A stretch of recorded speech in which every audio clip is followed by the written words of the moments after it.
नमस्कार साथियों, infusion notes के ऑनलाइन प्लेटफॉर्म पे आपका स्वागत है। जैसा कि आपको पता है, अपन प्रतिदिन सुबह डेली करंट अफेयर की एक क्लास लगाते हैं जिसमें अपन उस दिन के करंट अफेयर को डिटेल एनालिसिस और स्टैटिस्टिक्स जीके के साथ कवर करते हैं। उसी कड़ी में आज के सेशन में अपन 23 अक्टूबर 2024 का जो भी मोस्ट इंपॉर्टेंट करंट अफेयर है उसको कवर करने वाले हैं। आप किसी भी गवर्नमेंट एग्जाम की तैयारी कर रहे हो, आप चाहे यूपीएससी, एसएससी, बैंक या स्टेट पीसीएस, कोई से भी गवर्नमेंट एग्जाम की तैयारी कर रहे हो, उसमें अगर करंट अफेयर या स्टैटिस्टिक्स जीके पूछा जाना है तो उसके लिए अपनी क्लास रामबाण साबित होगी, क्योंकि इससे बाहर कुछ भी नहीं जाएगा। प्रतिदिन का जो करंट अफेयर बनता है उसको अपन यहाँ पर अच्छे से डिस्कस कर लेते हैं। उसके आसपास के क्या क्वेश्चन पूछे जा सकते हैं वो भी मैं आपको बता देता हूं। तो चलिए आज की क्लास को अपन शुरू करते हैं। उड़ान योजना को कितने वर्षों के लिए बढ़ाया गया? सबसे पहले तो कंफ्यूज नहीं होना है, उड़ान योजनाएं दो है। एक तो राजस्थान के अंदर चलती है उड़ान योजना, जिसके अंदर क्या होता है, महिलाएं और बालिकाओं को मुफ्त में सैनिटरी पैड दिए जाते हैं, वो योजना नहीं है। ये जो उड़ान योजना है केंद्र सरकार के द्वारा है, ठीक है। ये केंद्र सरकार का जो नागर विमानन मंत्रालय उसको ये योजना को चलाता है और ये हवाई यात्रा से संबंधित है, ठीक है। मोदी जी का एक सपना था ना कि हवाई चप्पल पहनने वाला भी अब हवाई जहाज में यात्रा करेगा, तो उसको पूरा करने के लिए योजना चलाई गई थी, उड़ान योजना, ठीक है। इसको कितने वर्षों के लिए बढ़ाया गया है? 10 वर्षों के लिए बढ़ाया गया है। सर आपको कैसे पता इसको 10 वर्षों के लिए बढ़ाया गया है? अभी वर्तमान में नागर विमानन मंत्री है राम मोहन नायडू। कौन है? राम मोहन नायडू।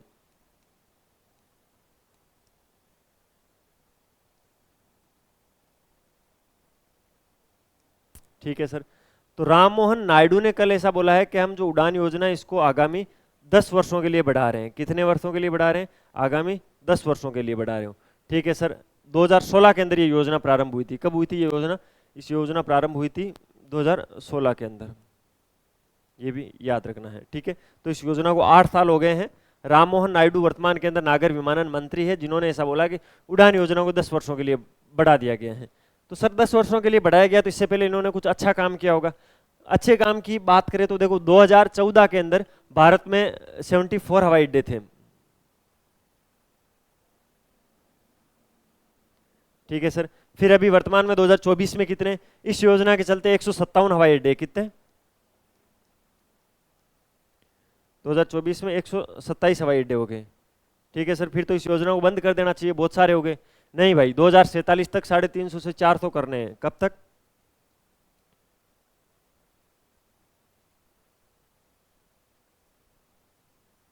ये है कंप्लीट योजना, आप देख लेना, ठीक है। इससे बाहर फैक्ट नहीं जाएगा, ये फैक्ट आपको याद करने हैं। ये इस योजना को लेकर इंपॉर्टेंट फैक्ट है कि उड़ान योजना है उसको नागर विमानन मंत्रालय के द्वारा चलाया जाता है। वर्तमान के अंदर नागर विमानन मंत्रालय है, उसके मंत्री कौन है? राम मोहन नायडू है। इन्होंने कहा है कि उड़ान योजना को 10 वर्षों के लिए बढ़ा रहे हैं। 2016 में इस योजना को शुरू किया गया था। 2014 के अंदर 74 हवाई अड्डे थे, जो 2024 में बढ़कर 157 हो गए और 2047 तक 350 से 400 हवाई अड्डे करने का लक्ष्य रखा गया है। इस उड़ान योजना के तहत कल 3 नए हवाई अड्डे भी शुभारंभ किए गए। 3 हवाई अड्डों का कहाँ कहाँ पर किया गया आगे अपन चर्चा करेंगे। इसके लिए मैंने आगे एक क्वेश्चन डाल दिया है, इंपॉर्टेंट है भाई ये क्वेश्चन भी। हाल ही में विजयनगर साम्राज्य की तांबे की प्लेट कहाँ खोजी गई? एक विजयनगर साम्राज्य है, उसकी तांबे की प्लेट खोजी गई है। वो कहाँ पर खोजी गई है? तो वो तिरुवल्लुर के अंदर खोजी गई है। कहाँ पर? तिरुवल्लुर। ऑप्शन नंबर 1 इसके अंदर राइट ऑप्शन है। सर तिरुवल्लुर जिले के अंदर कहाँ पर खोजी गई है? इसमें एक श्री सिंहेश्वर मंदिर है। श्री सिंहेश्वर मंदिर का जब लोकर कल जांचा गया, लोकर को खोला गया और उस लोकर को देखा गया, तो वहां पर 16वीं सदी की, कौन सी सदी की? 16वीं सदी की, 16वीं सदी की तांबे की प्लेट और एक शिलालेख प्राप्त हुआ, ठीक है। तो इंपॉर्टेंट है भाई, हिस्ट्री के अंदर ये चीजें ऐड कर लेना, पूछी जा सकती है। हिस्ट्री करंट अफेयर के अंदर ये पूछा जा सकता है, ठीक है। ऐसे करंट अफेयर बहुत ही, ऐसे क्वेश्चन बहुत ही कम बनते हैं, तो ज्यादा प्रबल संभावना रहती है कि इनको पूछ लिया जाए। तिरुवल्लुर जिले के श्री सिंहेश्वर मंदिर के अंदर जब लोकर की जांच की गई तो वहां पर 16वीं सदी के तांबे की प्लेट और शिलालेख का एक सेट मिला है, ठीक है। क्या क्या मिला है? 16वीं सदी के तांबे की प्लेट और एक शिलालेख मिला है, ठीक है। इन प्लेटों के अंदर विजयनगर साम्राज्य की मुहर वाली एक अंगूठी से जुड़ी 2 पत्तियां मिली है, ठीक है। वहां पर एक अंगूठी थी, उससे जुड़ी हुई 2 पत्तियां मिली है, जिसके अंदर विजयनगर साम्राज्य की मुहर लगी गई है, जहां से ये फिक्स हुआ है कि ये विजयनगर साम्राज्य की तांबे की प्लेटें हैं, ठीक है। तो इसलिए आपको ध्यान रखना है 16वीं सदी की है, ठीक है। कहां पर मिली है? श्री सिंहेश्वर मंदिर के अंदर मिली है। वो कहां पर है? तिरुवल्लुर जिले के अंदर है। कैसे पता लगा? अंगूठी के साथ में 2 प्लेटें मिली थी जहां पर विजयनगर साम्राज्य की मुहर लगी हुई थी, ठीक है। विजयनगर साम्राज्य की बात करें या इस शिलालेख की बात करें तो ये 16वीं सदी का है। 16वीं सदी के लगभग 1513 के अंदर कृष्ण देवराय ने यहाँ पर शासन किया था, तो ये राजा कृष्ण देवराय के समय की है, ठीक है। ये भी इंपॉर्टेंट है, ध्यान रखना है, कृष्ण देवराय का नाम याद रखना है।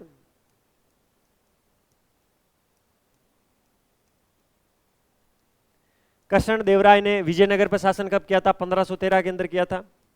और ये तभी की प्लेटें हैं, तो इनके शासनकाल की है, ठीक है। और यहाँ पर जो एक शिलालेख मैं बार बार बता रहा हूँ, शिलालेख मिला है, ठीक है। इसमें लिखा तो नहीं है, लेकिन यहाँ पर मैं बता देता हूँ। एक जो शिलालेख मिला है उसकी भाषा तो पता लग ही गई है, क्योंकि आजकल तो इतने पढ़े लिखे लोग हैं। संस्कृत और नंदी नगरी लिपि के अंदर लिखा हुआ है। किसके अंदर लिखा हुआ है? संस्कृत और नंदी नगरी।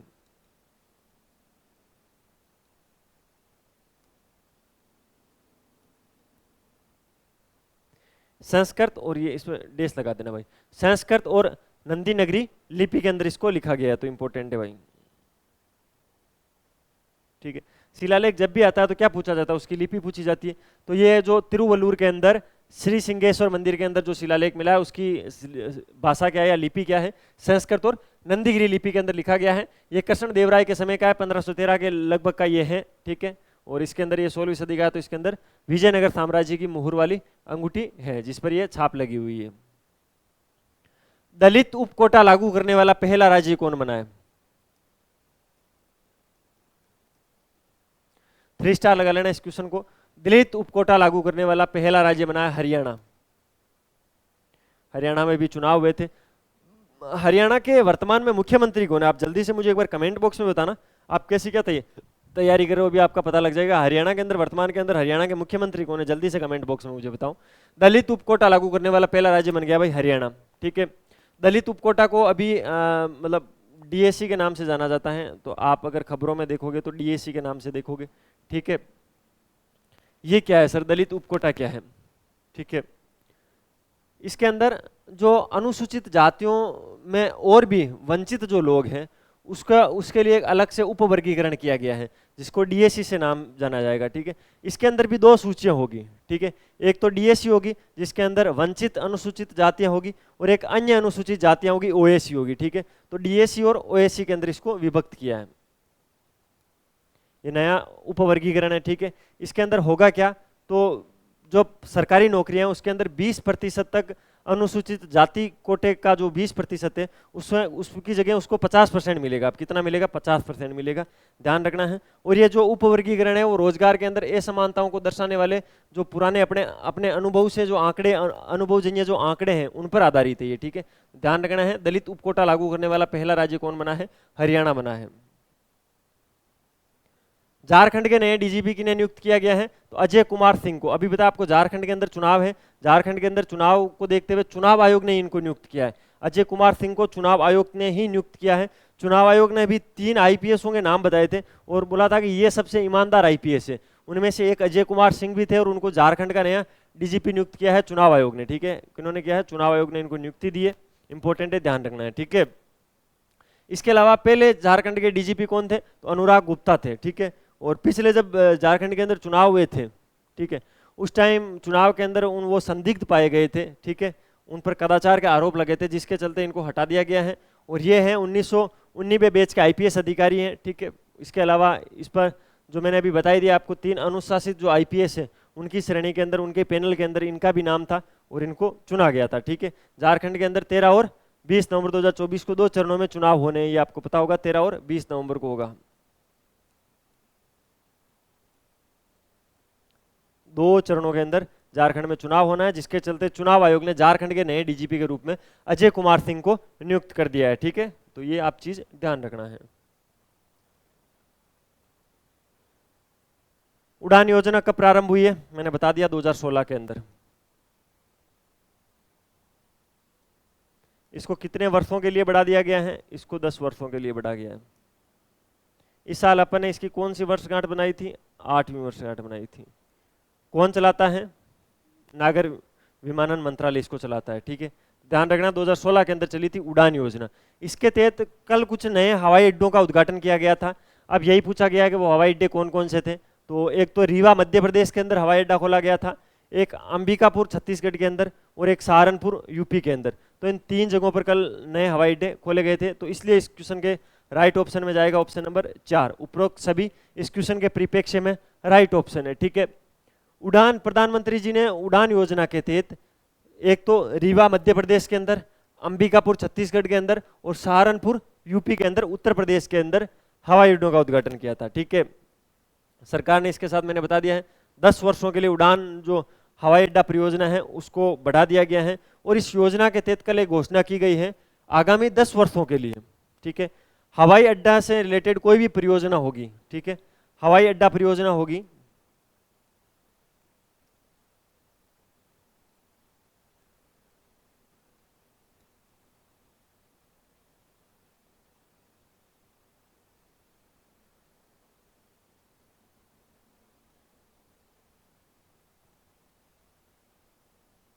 इंपॉर्टेंट है भाई, आगामी 10 वर्षों में हवाई अड्डे से जुड़ी कोई भी परियोजना होगी तो उसके अंदर कर के अंदर टैक्स के अंदर 100% तक की छूट रहेगी, ठीक है, कितनी 100% तक की छूट रहेगी इस उड़ान योजना के तहत, ठीक है। और इसका सीधा सीधा इस उड़ान योजना का लक्ष्य क्या है कि जो क्षेत्रीय संपर्क है उसको बढ़ाना, जब हवाई जहाज ज्यादा होगी तो क्षेत्रीय संपर्क बढ़ेगा, ठीक है। तो ध्यान रखना है आगामी 10 वर्षों के लिए हवाई अड्डों से जुड़ी परियोजनाओं में 100% कर माफी की है। प्रधानमंत्री मोदी जी ने उड़ान योजना के तहत 3 नए हवाई अड्डों का उद्घाटन किया है, एक रीवा मध्य प्रदेश में, अंबिकापुर छत्तीसगढ़ में, सहारनपुर उत्तर प्रदेश में, ठीक है, ध्यान रखना है। 10 वर्षों के लिए इस योजना को बढ़ा भी दिया गया है। राष्ट्रीय पैरा तैराकी चैंपियनशिप कहाँ शुरू हुई है? सर ये क्वेश्चन तो आपने पढ़ा दिया है, ये क्वेश्चन आपने अच्छे से मैं समझाया था, और अभी 3-4 दिन पहले आपने मुझे बता दिया था, फिर वापस क्यों वापस आया? तो कुछ रीजन रहा होगा, ऐसे तो वापस आएगा नहीं। क्यों ऐसे क्यों नहीं आएगा? क्योंकि अपन यहाँ टाइम पास करते नहीं है, सुबह उठते ही अपना लक्ष्य एक ही रहता है, डेली के करंट अफेयर को अच्छे से कवर करना। देखिए अगर आपको वीडियो की क्वालिटी, कंटेंट की क्वालिटी और मेरी मेहनत अच्छी लग रही है तो मुझे अप्रिशिएट करने के लिए, मैं आपके लिए और अच्छा कंटेंट ला सकूँ, उसके लिए क्या करना है, लाल वाला बटन दबाकर चैनल को सब्सक्राइब करना है, बेल वाला आइकन जरूर प्रेस कर लेना, उससे क्या होगा प्रतिदिन सुबह आपको नोटिफिकेशन मिल जाएगा, मुझे मोटिवेशन मिल जाएगा, ठीक है। इसके अलावा अच्छे अच्छे कमेंट किया करो। पीडीएफ कहाँ पर मिलेगी? तो इस वीडियो के नीचे डिस्क्रिप्शन है, डिस्क्रिप्शन में एक मैं लिंक दे रहा हूँ टेलीग्राम चैनल की, वो ज्वाइन कर लेना। अदरवाइज ये व्हाट्सअप नंबर, सबसे बढ़िया रास्ता तो यही है, इस व्हाट्सअप नंबर पे मैसेज करो कि सर जो डेली की आपकी करंट अफेयर की क्लास होती है उसकी हमें पीडीएफ चाहिए, तुरंत आपको पीडीएफ भेज देंगे। एक बार मैसेज कर दिया डेली मिलता रहेगा। ऐसा भी बोल देना सर ग्रुप में ऐड कर दो, वो कर देंगे। ये हमारी वेबसाइट है, इसको जाकर जरूर चेकआउट कर लेना, www.infusionnotes.com। इस पे क्या मिलेगा सर? ऑल इंडिया में जितने भी एग्जाम होते हैं, जिसमें यूपीएससी एग्जाम हो गया, राजस्थान में आरएस हो गया, एसआई, पटवार, ग्राम सेवक, REET, first grade, second grade, Haryana में एचपीएससी, एसीएस हो गया, एमपीपीएससी हो गया, बीपीएससी हो गया, बैंक, एसएससी, सारे जितने भी ऑल इंडिया में एग्जाम्स होते हैं उनके हाथ से लिखे हुए नोट्स प्रोवाइड करवाते हैं इस वेबसाइट पे। तो यहाँ पर जाना, ये वेबसाइट ओपन करना, आप जिस भी एग्जाम की तैयारी करो उसको सर्च करना, उसके नोट्स मिल जाएंगे, उसका पूरा स्टडी मटेरियल आपको वहाँ पर मिल जाएगा, ठीक है। तो आप जरूर जाके वहाँ से चेकआउट करना, बहुत ही शानदार नोट्स मिलेंगे। नोट्स के अंदर सारी चीज़ें अच्छे से लिख रखी है, एक तो कंप्लीट सिलेबस मिलेगा, चीज़ें टू द पॉइंट मिलेगी, डायग्राम, इंडेक्स, फ्लो चार्ट, सारी चीज़ें आपको सिस्टमेटिक तरीके से, पुराने पेपर्स हो रखे हैं वो भी उसके अंदर दे रखे हैं, तो सारी चीज़ें आपको एक जगह मिल जाएगी। तो आप इसको जरूर चेकआउट करना। इंस्टाग्राम चलाते हो तो infusion/notes जो हमारा इंस्टाग्राम हैंडल है, वहाँ पर हमें फॉलो कर लेना। वहाँ पर आपको क्या मिलेगी, कोई भी वैकेंसी आएगी नहीं, किसके फॉर्म चालू है, किसके बंद हुए, सारी अपडेट वहाँ पर मिलती रहती है, ठीक है।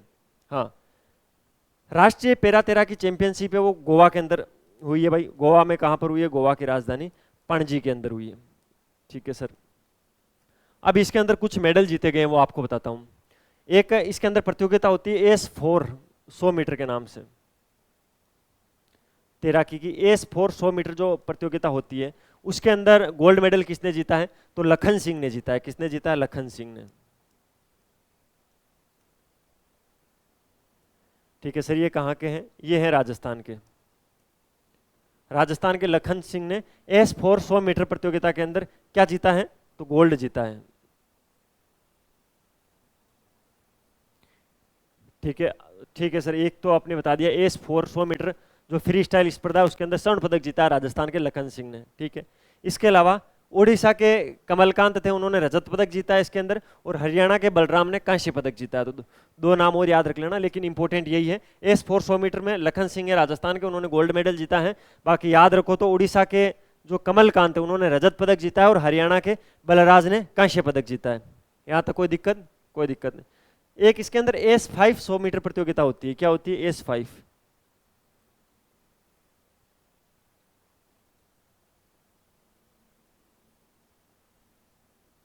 S5 100 मीटर जो फ्री स्टाइल होती है उसके जो नरहरि नाम के प्लेयर हैं उड़ीसा के,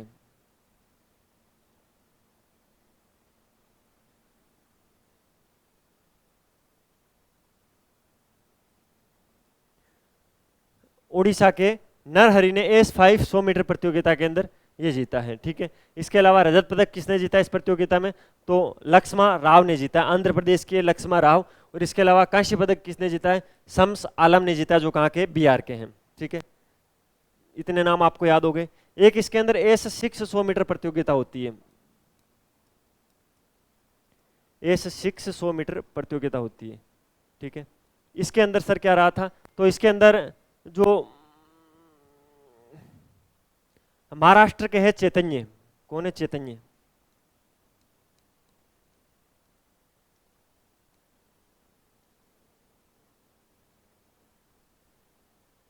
इन्होंने जीता है।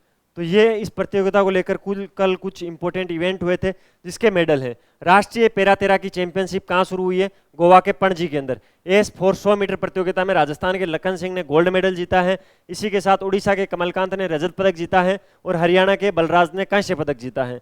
फिर एस 5 100 मीटर की जो फ्री स्टाइल की प्रतियोगिता हुई थी उसके अंदर उड़ीसा के नरहरि ने तो गोल्ड मेडल जीता है और आंध्र प्रदेश के लक्ष्मा राव ने रजत पदक जीता और बिहार के शम्स आलम ने कांस्य पदक जीता है। यहाँ तक कोई दिक्कत। इसके अलावा एस 6 100 मीटर की जो प्रतियोगिता हुई थी उसके अंदर महाराष्ट्र के प्लेयर हैं चैतन्य, उन्होंने गोल्ड मेडल जीता था। तो ये सारे फैक्ट याद रखना है, इंपॉर्टेंट है। अगला क्वेश्चन, सिटीजन सेंटिनल ऐप किस राज्य सरकार द्वारा लॉन्च किया गया। बहुत ही शानदार ऐप है भाई ये ऐप मेरे को बहुत ही अच्छा लगा। मैंने जब इस ऐप के बारे में पूरी जानकारियां ली, बहुत ही शानदार ऐप है। ऐप का नाम है सिटीजन सेंटिनल ऐप। ये किस राज्य सरकार ने शुरू किया, तो केरल ने। केरल के वर्तमान में परिवहन मंत्री है KB गणेश कुमार, उन्होंने 18 अक्टूबर 2024 को सिटीजन सेंटिनल ऐप लॉन्च किया था, ठीक है। जिसके अंदर क्या होगा, जनता जो है वो यातायात उल्लंघनों की तस्वीर और वीडियो की साइज कितनी होनी चाहिए, 8 MB तक की होनी चाहिए, ठीक है। उसको अपलोड करने की अनुमति है सिटीजन सेंटिनल ऐप। यानी केरल सरकार के जो परिवहन मंत्री है KB गणेश कुमार, उन्होंने 18 अक्टूबर को इस ऐप को लॉन्च किया है। इस ऐप के फीचर्स बहुत अच्छे हैं। जैसे आप रास्ते में जा रहे हो, आपको लगा कि ये आदमी ट्रैफिक रूल से उसको तोड़ रहा है, तो आपको फोन से या तो फोटो खींचनी है या उसका वीडियो बनाना है, पर वीडियो 8 MB से ज़्यादा नहीं होना चाहिए, ठीक है। 8 MB तक आपने वीडियो बना लिया या फोटो खींच दी और इस एप्लीकेशन पे आप अपलोड कर दो। उसके बाद क्या होगा, उसके बाद उस एप्लीकेशन को हैंडल करने वाला केरल का परिवहन मंत्रालय जो है वो देखेगा, उसकी जांच करेगा कि ये जो फोटो है वो सही जगह से डाली गई है कि नहीं डाली गई है, ये एक्चुअल के अंदर ऐसी घटना है कि नहीं है। अगर वो सत्यापित हो जाती है तो जो MVD होते हैं, मोटर वाहन विभाग के जो कानून होते हैं, उनका उल्लंघन करता उनको माना जाएगा जो इस वीडियो के अंदर रहेगा गलती करने वाला, और उसको ई चालान भी भेजा जाएगा, ठीक है। बहुत ही शानदार है। किसी से दुश्मनी है तो उसके पीछे पीछे घूमना, जब वो ट्रैफिक सिग्नल तोड़े फोटो लेना, सिटीजन सेंटिनल ऐप खोलना, उस पर अपलोड कर देना, ई चालान उसके आ जाएगा, ठीक है। और इसको बनाया किसने था, डिजाइन किसने किया था, तो राष्ट्रीय सूचना विभाग के अंदर है जो NIC है, उसने इसको बनाया था, ठीक है। तो इसके बारे में आप जानकारी, अच्छी जानकारियां ध्यान में रखा करो। केरल के परिवहन मंत्री KB गणेश कुमार ने इसको लॉन्च किया था। सिटीजन सेंटिनल ऐप है, सीधा सीधा इस ऐप का यूज किया मैंने बता दिया है। अगला, साथी पोर्टल पर राष्ट्रीय कार्यशाला का आयोजन कहाँ किया गया, कहाँ हुआ है, तो भाई साथी पोर्टल पर जो राष्ट्रीय कार्यशाला है उसका कार्यक्रम कल दिल्ली के अंदर हुआ था, ठीक है। तो नई दिल्ली के अंदर हुआ था, दिल्ली में तो क्या, ऑप्शन नंबर 4 इस क्वेश्चन के परिप्रेक्ष्य में राइट ऑप्शन है, ठीक है। और ये जो साथी पोर्टल है वो किससे संबंधित है, तो कृषि से है।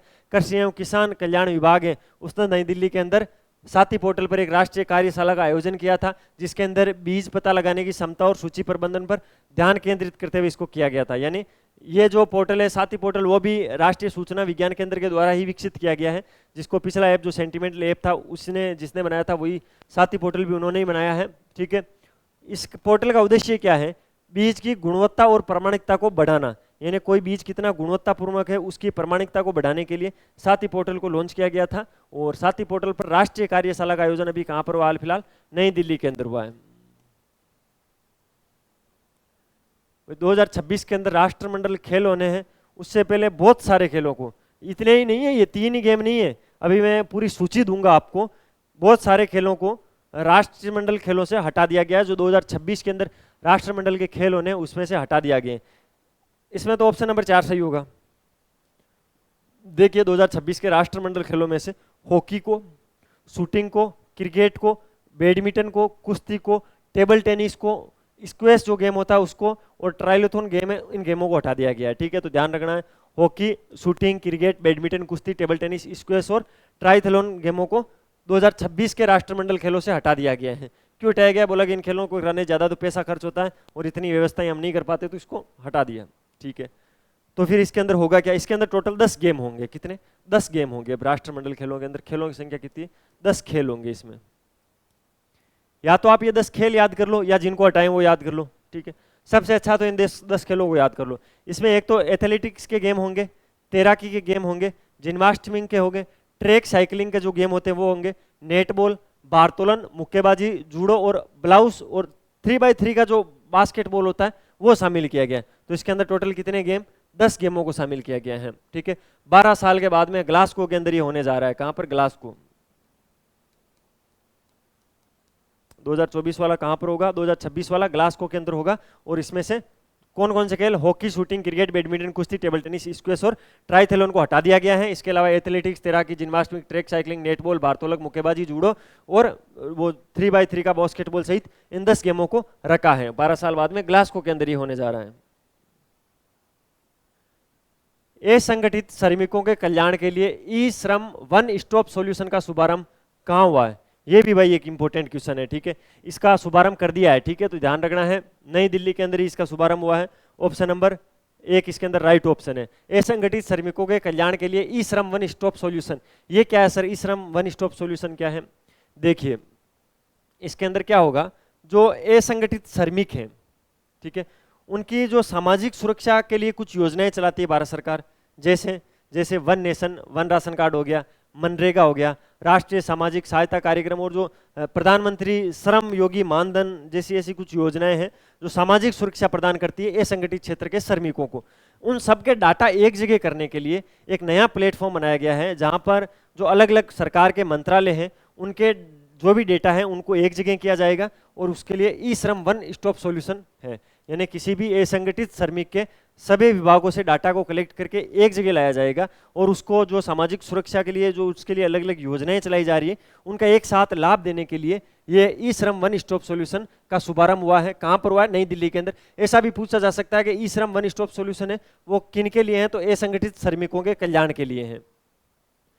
ये था भाई आज का इंपॉर्टेंट 23 अक्टूबर का मोस्ट इंपोर्टेंट करंट अफेयर, जिसको अपन ने डिटेल एनालिसिस और स्टैटिक्स जीके के साथ कवर करने की कोशिश की। अगर आपको वीडियो की क्वालिटी, कंटेंट की क्वालिटी और मेरी मेहनत अच्छी लगी तो लाल वाला बटन दबा के चैनल को सब्सक्राइब करना, बेल वाला आइकन जरूर प्रेस करना। उससे क्या होगा, प्रतिदिन सुबह आपको नोटिफिकेशन और मुझे मोटिवेशन मिलेगा। ठीक है, अच्छे अच्छे कमेंट किया करो। इसके अलावा ये पीडीएफ कहाँ से मिलेगी, तो वो चीज़ें मैंने सारी इस वीडियो में बता दी है। मिलते हैं कल फिर नए सेशन के साथ, तब तक अपनी पढ़ाई जारी रखो, अपने स्वास्थ्य का ध्यान रखो। टेक केयर, जय हिंद।